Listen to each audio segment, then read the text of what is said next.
So hello दोस्तों, blue lock का एक और नया चैप्टर नंबर 305 आ चुका है, जिसका टाइटल है बाय 23। सो गाइज, अब इस चैप्टर के अंदर हमें यह दिखाया जाएगा कि ईगो किस तरीके से अपने टॉप 3 प्लेयर्स के लिए ट्रेनिंग शेड्यूल करता है। और हाँ, उन सभी के लिए ट्रेनिंग अलग अलग होने वाली है। जैसे कि अपने अंदर की अंदरूनी ताकत को ढूंढना, हाँ वैसे ही कुछ ईगो अपना दिमाग लगाता है और सभी के लिए अलग अलग शेड्यूल प्लान करता है। तो अब देखते हैं इस चैप्टर के अंदर। So let's begin. तो सबसे पहले चैप्टर के स्टार्टिंग में ही हमें एक खूबसूरत औरत दिखती है, जो कि है अनरी। अनरी रात का खाना बनाकर उसको पिरस रही होती है ईगो को, और अनरी ने अपनी स्पेशल डिश बनाई होती है जिसका नाम होता है याकिसोबा। अब ये कुछ जैपनीज डिश है जिसके बारे में मुझे बिल्कुल भी नहीं पता, मगर जो डिश बनाने वाली है उसके बारे में मुझे बहुत कुछ पता है। अब देखो यार, अनरी इतना प्यार से खाना बना रही है बंदे के लिए, और बंदे को देखो भाई, अपना ईगो तो भाई इतना काम में बिजी है लैपटॉप के साथ कि भाई उसको भाई दो हाथों के साथ साथ अपने दो पैरों का भी इस्तेमाल करना पड़ता है टाइपिंग के लिए। और इतना ही नहीं, ईगो को भाई खाने का भी टाइम नहीं होता, तो वो कहता है कि अनरी, तुम अपना खाना साइड में ही रख दो, मैं फिर फ्री होकर खा लूंगा। तो उसके जवाब में अनरी अपना मुंह फुलाती है। और हाँ यार, ये कितनी क्यूट है यार, इसकी तो भाई क्या ही बात करूं मैं। और अनरी पर कहती है कि भाई तुम तो भाई कितने दिनों से ही ओवरनाइट काम कर रहे हो, और ऐसा ही चलता रहा ना तो ईगो तुम्हारे तो डार्क सर्कल एक पांडा के जैसे हो जाएंगे। और दोस्तों, ये एक जोक था। जैसे कि आप सभी को पता है कि पांडास के जो डार्क सर्कल होते हैं वो बहुत ही ब्लैक एंड डेंस होते हैं, और अभी ईगो के भी डार्क सर्कल आ चुके हैं, क्योंकि भाई ईगो अपना ब्लू लॉक के टॉप 3 प्लेयर के लिए ईगो कुछ दिनों से अलग अलग ट्रेनिंग शेड्यूल प्लान कर रहा होता है। और इतना ही नहीं, वो शेड्यूल प्लान कर कर वो अपने हाथों से हर एक प्लेयर को लेटर भी लिखता है, जिसमें काफी ज्यादा टाइम कंज्यूम होता है। और ईगो कहता है कि मुझे इन काम के अलावा और भी ज्यादा काम आ चुके हैं, जैसे कि मान लो मेरे ऊपर काम का पहाड़ टूट चुका हो। तो यहाँ पर अनरी थोड़ी क्यूरियोसिटी दिखाते हुए फाइनली ईगो को पूछ ही लेती है कि आखिर तुमने हमारे बंदों को करने को क्या बोला है। आखिर इन 2 हफ्तों की छुट्टी में हमारे प्लेयर्स करेंगे क्या। तो यहाँ पर ईगो अनरी को समझाते हुए कहता है कि अनरी, अगर तुम्हें अपनी कोई भी डिश बनानी हो तो तुम उसके लिए क्या फॉलो करोगी। तो अनरी कहती है कि अगर मुझे कोई भी डिश बनानी होगी तो मैं सबसे पहले अपनी फेवरेट डिश सिलेक्ट करूंगी, और उसके रिलेटेड में नेसेसरी जो इंग्रेडिएंट्स होंगे वो मैं बाजार जाकर खरीदाऊंगी।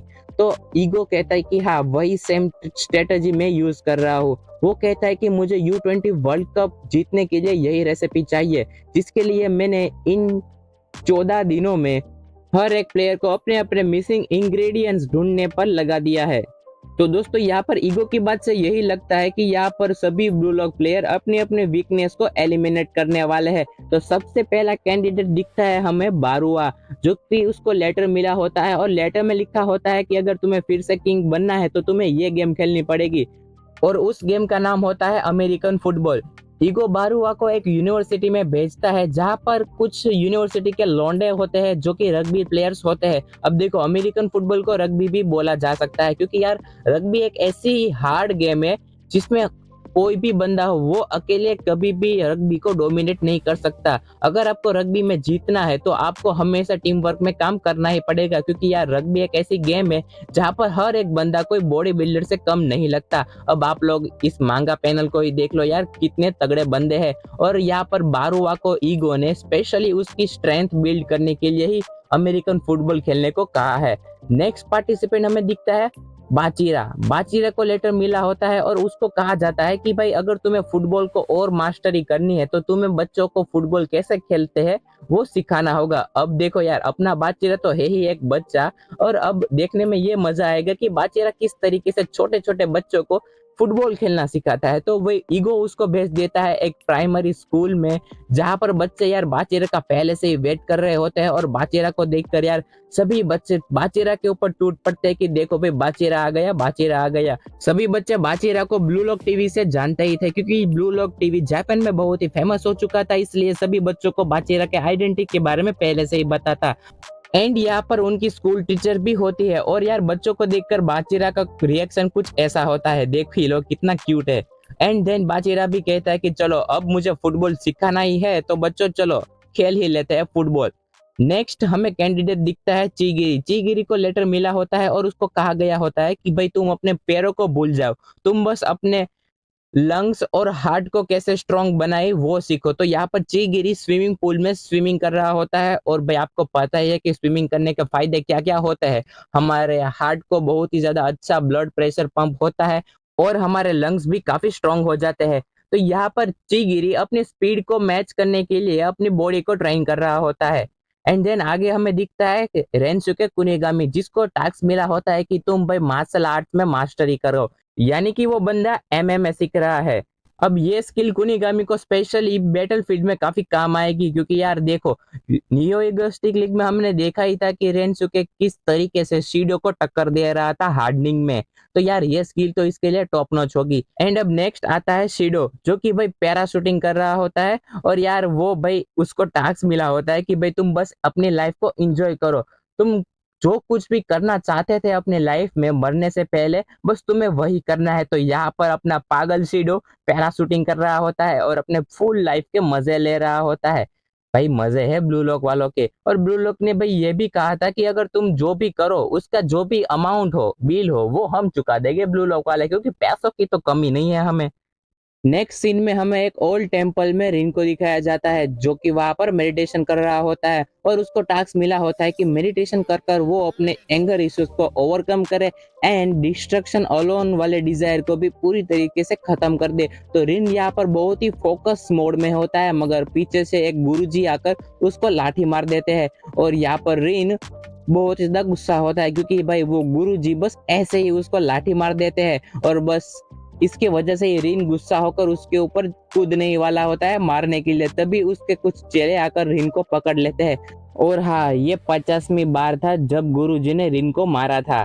नेक्स्ट हमें सीन चेंज होता है और देखने को मिलता है मिकागे टावर। अब देखो यार, ये मिकागे टावर कुछ एवेंजर टावर से कम नहीं है, इन लोगों के पास भी पैसा अंधा पड़ा हुआ है। यहाँ पर हमें रियो को दिखाया जाता है, जो कि अपने स्पेशल ट्रेनिंग रूम में कार्डियो कर रहा होता है और रियो ट्रेनिंग करते हुए भी नागी को ही याद कर रहा होता है और वो भाई ट्रेनिंग करने के बाद भी वापस से नागी को ही याद कर रहा होता है और वो कहता है कि भाई नागी के बिना फुटबॉल खेलना मैं इसके लिए अभी यूज टू नहीं हुआ हूँ। व्हाट अ पेन यार, लगता है अपना बंदा बावला हो चुका है।